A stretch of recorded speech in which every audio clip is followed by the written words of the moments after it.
दोस्तों, कभी हार न मानना एक अद्भुत गुण है जो किसी भी व्यक्ति को सफलता की ओर ले जा सकता है।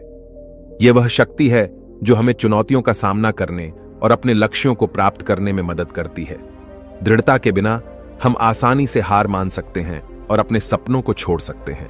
इस वीडियो में हम कभी हार न मानने की शक्ति और इसके महत्व के बारे में जानेंगे। हम इस गुण के कुछ प्रसिद्ध उदाहरण को भी देखेंगे और सीखेंगे कि हम इसे अपने जीवन में कैसे विकसित कर सकते हैं। चाहे आप अपने करियर, अपने रिश्तों या अपने व्यक्तिगत विकास में सफल होना चाहते हैं, दृढ़ता आपके पास सबसे महत्वपूर्ण उपकरणों में से एक है। यह वीडियो आपको वह प्रेरणा देगा जो आपको आगे बढ़ने और अपने लक्ष्यों को प्राप्त करने के लिए आवश्यक है। तो आइए इसे आज की बौद्ध कहानी के माध्यम से समझते हैं कि दृढ़ता क्या है और यह हमारे जीवन में कैसे परिवर्तन ला सकती है। एक बार एक बहुत ही दुखी व्यक्ति एक महात्मा के पास आकर कहता है, मैं अपने जीवन से बहुत दुखी हूं। मैं अपने बीवी बच्चों और अपने परिवार को भी खुश नहीं रख सकता। मैं अपने लिए भी कुछ नहीं कर पा रहा। कभी कभी तो मुझे अपनी जिंदगी को खत्म कर देने के भी ख्याल आते हैं। आप इतनी साधनाएं करते हैं, इतनी तपस्या करते हैं, क्या आप मुझे कोई ऐसा मार्ग बता सकते हैं जिससे मैं अपने बुरे वक्त से बाहर आ सकूं? मेरा बहुत बुरा समय चल रहा है। 2 वक्त की रोटी का इंतजाम करना भी मेरे लिए बहुत मुश्किल हो गया है। अब आप ही बताइए कि ऐसे वक्त में मैं जिंदा रहूं तो कैसे रहूं? कैसे अपने परिवार को खुश रखूं? कृपया करके कोई साधारण सा तरीका बताने की अनुकंपा करें ताकि मैं आसानी से समझ सकूं, क्योंकि मैं बहुत पढ़ा लिखा नहीं हूं। अगर आप बड़ी बड़ी ज्ञान की बातें करेंगे तो शायद मैं कभी समझ भी नहीं पाऊंगा। यह सुनकर महात्मा ने मुस्कुराते हुए कहा कि तुम एक काम कर सकते हो मेरा। उसने सामने की तरफ इशारा करते हुए कहा कि उस ऊंची पहाड़ी पर एक मंदिर है और उस मंदिर के पास चींटियों का एक घर है जहां पर हजारों चींटियां रहती हैं। तुम्हें सुनने में बड़ा अजीब लगेगा, लेकिन वह चींटियां उस मंदिर की जमीन को खराब कर देती हैं। उस मिट्टी की उपजाऊ शक्ति वह खत्म कर देती है, जिसके कारण वहां पर कोई भी पेड़ या कोई भी घास पनप नहीं पाती है। तुम मेरा एक काम करो, उसके बाद मैं तुम्हें तुम्हारे सवालों के जवाब दूंगा। तुम 7 दिन तक रोज उस पहाड़ी पर जाओ और उस चींटियों के घर को तहस नहस कर दो, उसको तोड़ दो। जब भी तुम्हें कोई चींटियों का घर दिखे मंदिर के आसपास, तो उसे वहीं पर तहस नहस कर देना। लेकिन याद रहे, घर को तोड़ने में कोई भी चींटी मरने नहीं चाहिए। इस बात को समझने का प्रयास करते हुए वह युवक वहां से चला गया। शायद उसको कुछ समझ में नहीं आया था कि महात्मा जी ऐसा क्यों करवा रहे हैं। वह तो उन चींटियों पर अन्याय कर रहे हैं, उनका घर तोड़वा रहे हैं, उन्हें नुकसान पहुंचा रहे हैं। आखिर कौन महात्मा ऐसा करेगा? लेकिन फिर भी उस महात्मा की बात मानते हुए वह अगले दिन से ही पहाड़ी पर जाना शुरू कर देता है। जब वह पहले दिन पहाड़ी पर पहुंचता है तो देखता है कि बहुत सारी चींटियां अपना खाना जुटाने में लगी हुई हैं। सारी चींटियां कतार से चल रही थीं और अनाज के छोटे छोटे कण उठाकर अपने घर में जमा करती जा रही थी। यह देखकर पहले तो उस युवक का मन कमजोर पड़ गया। उसने सोचा कि ये इतनी मेहनत करके अपना घर भर रही हैं और मैं इनके घर को तबाह कर दूंगा तो इनको कितना बुरा लगेगा। लेकिन फिर उसने उस महात्मा की बात याद करते हुए उस घर को तोड़ना शुरू कर दिया। जल्द ही चींटियों में हाहाकार मच गया। वह इधर उधर दौड़ने लगी। अभी तक जो कतार में चल रही थी, अब वह बिखर गई और इधर उधर अपनी जान बचाने के लिए भागने लगी। थोड़ी देर में घर टूट गया और सारी चींटियां इधर उधर छुपने के लिए भाग चुकी थीं। यह करने के बाद वह युवक दुखी मन से वापस अपने घर पर लौट आया। उसका मन परेशान था, दुखी था, पश्चाताप से भरा हुआ था। फिर उसने अपने बिस्तर में रात में लेटे लेटे ही सोचा कि अब तो उन चींटियों का घर तबाह हो चुका है। अब वहां वापस जाने से क्या प्रयोजन है? अब क्या फायदा होगा? क्योंकि चींटियों का घर तहस नहस करने के लिए महात्मा जी ने कहा था, जो मैं कर चुका हूं। लेकिन फिर कुछ सोचकर अगले दिन उसने फिर से जाने का निश्चय किया और अगले दिन सुबह सुबह उठकर वह वापस उसी पहाड़ी पर पहुंच जाता है। पहाड़ी पर पहुंचकर वह उसी जगह पर पहुंचता है जहां पिछली सुबह उसने उस घर को तहस नहस कर दिया था। लेकिन वह यह देखकर चौंक जाता है कि उन चींटियों ने फिर से अपना घर उसी जगह पर बना लिया था और अब वह फिर से अपने घर के लिए सामान इकट्ठा करने में जुटी हुई थी। उस आदमी को देखकर लगा कि यह चींटियां कितनी मूर्ख हैं। इनको पता है कि कल ही इनका घर इसी जगह पर तबाह किया गया है और उसी जगह पर उन्होंने अपना नया घर भी बना लिया। और यह सोचकर वह आदमी हंसने को हुआ। लेकिन फिर से महात्मा की बात याद करते हुए उसने उन चींटियों का घर फिर से तबाह करना शुरू कर दिया। फिर से उन चींटियों में हलचल मच गई और थोड़ी देर में वह चींटियां इधर उधर अपनी जान बचाने के लिए भागने लगी। कुछ ही देर में उनका घर फिर से नष्ट हो गया और वह युवक थोड़ा संतोष के भाव से कि इस बार तो मैंने अच्छी तरह से उस घर को तबाह कर दिया है, अब तो वह चींटियां यहां पर अपना घर बना ही नहीं पाएंगी। इसीलिए जाने से पहले उसने उस घर पर ठंडा पानी भी डाल दिया ताकि चींटियां वहां पर अपना घर न बना सकें। और इस तरह अपना कर्म पूरा करके वह युवक फिर से अपने घर लौट आया। आज रात में सोते वक्त फिर से वह इंसान यही सोच रहा था कि क्या महात्मा यह सही काम करवा रहे हैं? क्या किसी का घर तबाह करना किसी सिद्ध पुरुष को शोभा देता है? क्या हो अगर वह महात्मा सिद्ध पुरुष हो ही ना? क्या होगा अगर वह मुझे बेवकूफ बना रहे हो? लेकिन फिर उसने निश्चय किया कि मैं अपने काम को पहले पूरा कर लेता हूं, उसके बाद ही पता चलेगा कि महात्मा मुझसे ऐसा क्यों करवा रहे थे।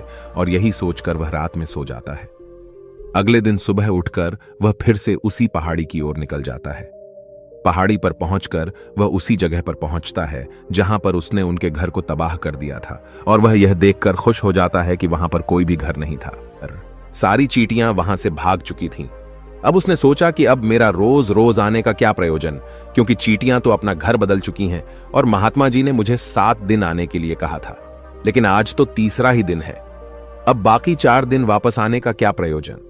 और यही सोचकर उसने निश्चय किया कि यहां से वह सीधा उसी महात्मा के पास जाएगा और उनको यह सारी खबर बता देगा। जब वह वापस मुड़कर उस पहाड़ी से उस महात्मा की कुटिया की तरफ जाने लगा तो उसने देखा तो अचानक उसकी नजर एक और घरौंदे पर पड़ी जो कि चींटियों का ही बनाया हुआ था। मतलब कि वह घरौंदा चींटियों ने ही बनाया था और अब वह चींटियां नए घर में वास कर चुकी थीं।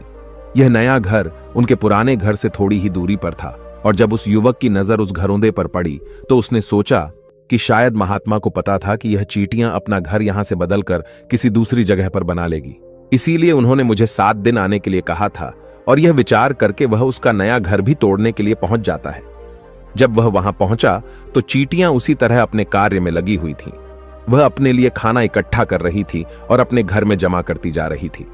जो पुराना घर टूटा था वहां भी अनाज के कण बचे हुए थे और चींटियां वहां से भी अनाज इकट्ठा कर करके वापस अपने नए घर में ला रही थी। अब यहां पर फिर से युवक का मन थोड़ा कमजोर पड़ गया, क्योंकि वह खुद भी कमजोर था, खुद भी वक्त का मारा हुआ था। इसीलिए उसके मन में उन चींटियों के प्रति दया का भाव उमड़ रहा था। उनके ऊपर उसे दया आ रही थी। वह चाहता था कि उनकी मदद करे, लेकिन वह उल्टा उनको नुकसान पहुंचा रहा था। लेकिन उस महात्मा की बात को याद करते हुए उसने फिर से उस घर को तोड़ने का निश्चय किया और उसने इस बार बड़ी ही सावधानी के साथ बिना किसी चींटी को कोई नुकसान पहुंचाए वह घर तबाह करना शुरू कर दिया। वक्त थोड़ा ज्यादा लगा, क्योंकि किसी भी चींटी को नुकसान न पहुंचाने की शर्त महात्मा ने पहले ही रखी थी। इसीलिए उसको बड़ी सावधानी के साथ उन घरों को तबाह करना था।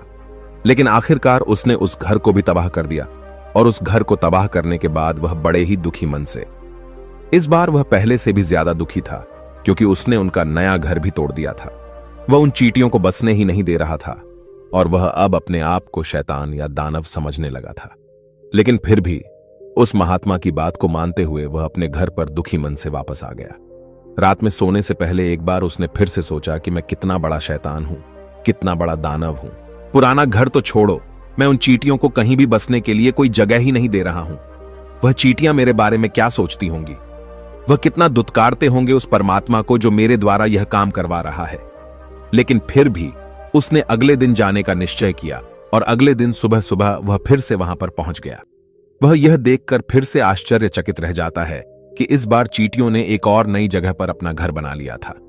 वह पहले से भी ज्यादा ऊर्जा के साथ काम कर रही थी और उन्होंने एक रात में पहले से भी बड़ा घर बना लिया था और अब वह फिर से अपना अनाज और खाना इकट्ठा करने में जुटी हुई थी। यह देखकर उस आदमी को लगा कि यह चींटियां किस मिट्टी की बनी हुई हैं। मैं इनको बार बार यहां से भगाने की कोशिश कर रहा हूं और यह वहीं पर अपना घर बना लेती हैं। क्या इनको पता नहीं है कि मैं इन्हें यहां पर कभी भी बसने नहीं दूंगा? यह चींटी है, दिखने में इतनी छोटी है, लेकिन फिर भी यह मुझसे हार नहीं मान रही है। बड़े ताज्जुब की बात है। और इस बार उसने गुस्से में उस घर को तहस नहस करना शुरू कर दिया। लेकिन इस बार तहस नहस करते हुए कुछ चींटियां वहीं पर मर गईं। उसके पैरों तले कुचल दी गई। कुचलने के बाद जब वह अपने अहंकार से बाहर आया तो उसने देखा कि गुस्से में उसने उन चींटियों को कितनी क्षति पहुंचा दी है। उसका मन पश्चाताप से भर गया और वह रोता हुआ अपने घर की तरफ बढ़ गया। रात में सोते वक्त उसने सोचा कि मैं उन चींटियों पर बहुत ज्यादा अत्याचार कर रहा हूं। अब इससे ज्यादा अत्याचार मैं नहीं कर पाऊंगा। और यही सोचकर वह अगले दिन उन चींटियों के लिए अपने घर से थोड़ा आटा लेकर उसी पहाड़ी पर पहुंच जाता है। आज उसके मन में उन चींटियों के प्रति श्रद्धा का भाव था, दया का भाव था। आज वह उनकी मदद करना चाहता था। और जब वह वहां पर पहुंचा तो चींटियां फिर से अपने नए घर को बनाने में जुटी हुई थीं। उसने बड़ी ही दया के साथ उन चींटियों को अपना लाया हुआ आटा खिलाया और अगले 3 दिनों तक वह ऐसा ही करता रहा। जो इंसान पिछले 4 दिनों से चींटियों को नुकसान पहुंचा रहा था, अब वही इंसान उन्हें मदद कर रहा था। वह रोज सुबह जाता और उन चींटियों को अपने हाथों से आटा खिलाता। 7 दिन के बाद वह युवक उस महात्मा के पास पहुंचकर हाथ जोड़कर बोलता है कि हे महात्मा जी, मुझे माफ कर देना। मैंने उन चींटियों का घर तबाह करने के लिए बहुत कोशिश की। मैंने उनका घर तबाह किया भी। 1 बार नहीं, 4 बार मैंने उनका घर तोड़ा। उसके बाद मैं हिम्मत नहीं कर पाया, उनके घर को नहीं तोड़ पाया। मैं समझ सकता हूं कि मैंने आपका काम पूरा नहीं किया और इसके बदले आप मुझे वह तरीके भी नहीं बताएंगे जो कि मुझे मेरे बुरे समय से बाहर निकाल सकते हैं। लेकिन मुझे इसका कोई दुख नहीं है। मुझे लगता है कि मैंने जो किया वह सही किया, इसीलिए मैं आपसे आज्ञा लेकर वापस जा रहा हूं। कृपया मुझे वापस अपने घर जाने की आज्ञा दीजिए। यह सुनकर उस महात्मा ने मुस्कुराते हुए कहा कि अरे बेटा, इतनी भी क्या जल्दी, रुको तो सही, जलपान तो कर लो, थोड़ी देर ठहर जाओ, उसके बाद चले जाना। और यह कहकर वह महात्मा उस युवक के लिए पानी लेकर आते हैं। पानी पिलाने के बाद महात्मा उस युवक से पूछते हैं कि तुम मुझे यह बताओ कि आखिर तुम उन चींटियों का घर तबाह क्यों नहीं कर सके। वह चींटियां तो छोटी छोटी हैं और तुम इतने विशाल हो, फिर भी तुम उन छोटी छोटी चींटियों का घर तबाह नहीं कर पाए। कहां है तुम्हारी शक्ति, तुम्हारा बाहुबल? इसका जवाब देते हुए उस युवक ने कहा कि हे गुरुवर, मैंने उन चींटियों का घर तबाह कर दिया था, बार बार किया था। एक बार तो अपने गुस्से में उन चींटियों को भी मैंने हानि पहुंचा दी थी। लेकिन जिस दिन मैंने उनको हानि पहुंचाई, उसी दिन मेरे को लगा कि मैं उनको क्यों हानि पहुंचा रहा हूं, क्यों इनको इतनी तकलीफ दे रहा हूं। और उसी दिन से मैंने उनको नुकसान पहुंचाने की बजाय उनकी सहायता करनी शुरू कर दी। यह सुनकर उस महात्मा ने कहा कि यही तो सीखने की बात है। एक छोटी सी चींटी हमें जीवन का संदेश दे जाती है। मैंने तुम्हें उन चींटियों का घर तबाह करने के लिए नहीं भेजा था, मैंने तुम्हें भेजा था ताकि तुम उन चींटियों से कुछ सीख ले सकूं। तुम्हें क्या सीख मिली उन चींटियों से, क्या मुझे बता सकते हो? यह सुनकर उस युवक ने पूरी कहानी बयां कर दी। पूरी कहानी सुनने के बाद महात्मा ने मुस्कुराते हुए कहा कि बेटा, तुमने जो महसूस किया, मैं वही तुम्हें दिखाना चाहता था। वो ये थी कि तुमने कितनी ही बार उनके घर को तोड़ने की कोशिश की, कितनी ही बार प्रयास किया कि उनका घर तबाह हो जाए, लेकिन वह हर बार अपना नया घर बना लेती थी। उन्होंने कभी भी हार नहीं मानी। अगर वह हार मान लेती तो चींटियां तुम्हें वहां पर नहीं मिलती। जब एक छोटी सी चींटी अपने विश्वास और मेहनत से इतने बड़े आदमी का दिल बदल सकती है, तो तुम तो इंसानों का मन बदल ही सकते हो। अपने जीवन में अपनी किस्मत न बदलने का कोई कारण तुम्हारे पास नहीं बचता। जीवन कार्यशीलता का नाम है, कर्मशीलता का नाम है। लेकिन हम मनुष्य 1-2 बार हार मिलने पर ही टूट जाते हैं, हताश हो जाते हैं और फिर जीवन में प्रयास ही नहीं करते। और कुछ लोग अपनी जिंदगी को खत्म करने पर उतारू हो जाते हैं। लेकिन जानवरों में तुमने एक बात देखी होगी कि वह अपना जीवन खुद से कभी खत्म कर ही नहीं सकते हैं। तुमने कभी नहीं सुना होगा कि किसी जानवर ने आत्महत्या कर ली, चाहे वह जानवर कितना ही भूखा क्यों ना हो, कितना ही दुखी क्यों ना हो, लेकिन वह अपने जीवन के लिए हमेशा संघर्ष करता रहता है। लेकिन वहीं पर दूसरी तरफ हम मनुष्य 1-2 बार हताश होने पर ही अपना जीवन खत्म कर लेते हैं। जीवन तो कर्म करने का नाम है, इसीलिए मृत्यु से पहले कर्म करना कभी मत छोड़ना, क्योंकि मृत्यु के बाद तो तुम परम विश्राम में चले ही जाओगे। तो उससे पहले कर्म करना क्यों छोड़ रहे हो, क्यों हताश हो रहे हो? अगर तुम्हारा एक घर टूट गया है तो दूसरा घर बनाने का प्रयास करो, कोशिश करो, और कोशिश करने वालों की कभी हार नहीं होती। यह तुम उन चींटियों से देख चुके हो। देखने में तुमसे कितनी छोटी है वह चींटियां और तुम इतने बड़े हो, लेकिन उनका मन तुम्हारे मन से इतना बड़ा है, इतना विशाल है, इतना दृढ़ संकल्प है कि इतनी बार घर टूटने पर भी उन चींटियों ने कभी हार नहीं मानी। दूसरी सीख यहां से लेने की थी, वह यह थी कि जब भी हमारे ऊपर बुरा समय आता है, हमें लगता है कि यह समय कभी नहीं जाएगा, यह समय मेरे जीवन को बर्बाद कर देगा, मुझे कभी नहीं जीने देगा। और अपने इन्हीं ख्यालों से, जिनका असलियत में कोई भी अस्तित्व नहीं है, वह सिर्फ विचार हैं, और वही विचार हमारे मन को दुखी कर देते हैं और इसीलिए हम प्रयास करना भी छोड़ देते हैं। लेकिन तुम खुद सोचो कि बार बार प्रकृति हमें दुख पहुंचाएगी, नुकसान पहुंचाएगी, लेकिन कब तक पहुंचाएगी? अगर हम बार बार फिर से उठकर फिर से नया प्रयास करते रहेंगे तो प्रकृति भी हमारे सामने घुटने टेक देगी, और वह भी एक दिन हमारे ऊपर दयावान हो जाएगी, और वह हमें सब कुछ देने लगेगी जिसकी हमने कभी कामना की थी। इसीलिए यह भी कहा जाता है कि बुरा वक्त किसी का भी हमेशा नहीं रहता। तुमने खुद देखा कि तुम उन चींटियों को तबाह करने के लिए पहुंचे थे, लेकिन बाद में तुम्हें उन चींटियों को अनाज और आटा देने लगे। तुम ही उन पर कृपालु हो गए। क्यों हुए? क्योंकि तुमने देखा कि वह चींटियां हार ही नहीं मान रही हैं। इसी तरह अगर तुम भी अपने जीवन में कभी हार नहीं मानोगे तो एक न एक दिन यह प्रकृति तुम्हें वह सब कुछ देगी जो तुम अपने जीवन में पाना चाहते थे। इसीलिए हमेशा याद रखना, हमें बिना रुके, बिना थके और बिना परिणाम की चिंता के बस कार्य करते जाना है। और दूसरा यह कि एक न एक दिन प्रकृति तुम्हारे उस कर्म का परिणाम तुम्हें जरूर देगी। तो दोस्तों, कैसी लगी आपको यह कहानी? आप हमें कमेंट सेक्शन में जरूर बताना, और अच्छी लगी हो तो इस चैनल को सब्सक्राइब जरूर कर लेना। तो चलिए मिलते हैं ऐसी ही कोई नई कहानी में कोई नए मैसेज के साथ। तब तक के लिए अपना ख्याल रखें। धन्यवाद। नमो बुद्धाय।